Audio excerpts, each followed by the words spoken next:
Do we need freedom? Freedom is not a moral good. It is not an inherent right. It is not a spiritual gift handed down by the universe. Freedom exists as a mechanism, a tool for conscious beings to navigate the world, to act, to express themselves, and to influence outcomes.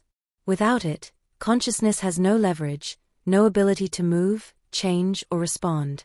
It is a condition, not a virtue. Yet freedom in itself is meaningless. Unexamined, it is chaos. Acting without understanding, making choices without awareness, and following impulses blindly is not freedom. It is motion without direction, flailing within invisible constraints. Most of what human beings call freedom is trapped within patterns, habits, social conditioning, and biological drives. The illusion of choice is not liberation. To act blindly, without comprehension of the consequences or the rules shaping existence, is to be bound even while appearing unbound. The appearance of freedom without awareness is the deepest form of limitation. Consciousism reframes freedom as purposeful leverage. True freedom is the ability to act with awareness, to see the machinery that governs existence, to understand the rules that shape reality, and to navigate them effectively. It is not about doing whatever one wants. It is about understanding what can be done, what is meaningful, and where action actually matters.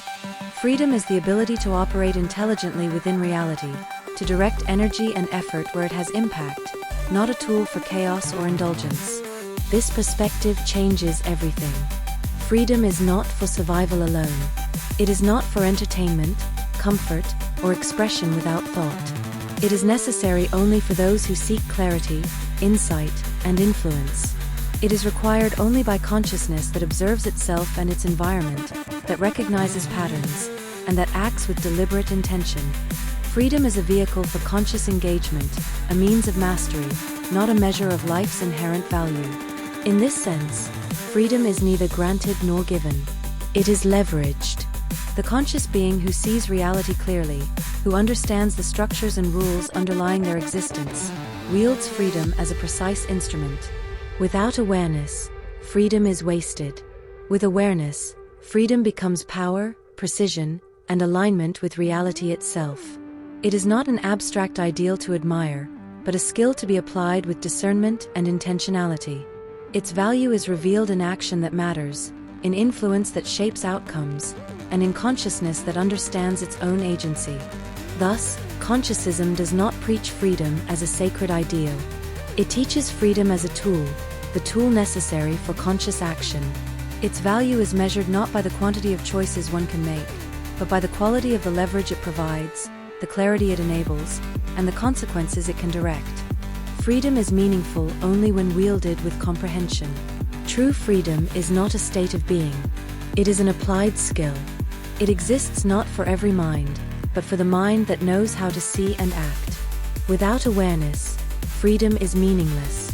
With awareness, it is everything. It is the difference between flailing through existence and acting with purpose. It is the difference between reacting and creating. It is the tool through which consciousness shapes its experience rather than being shaped by it.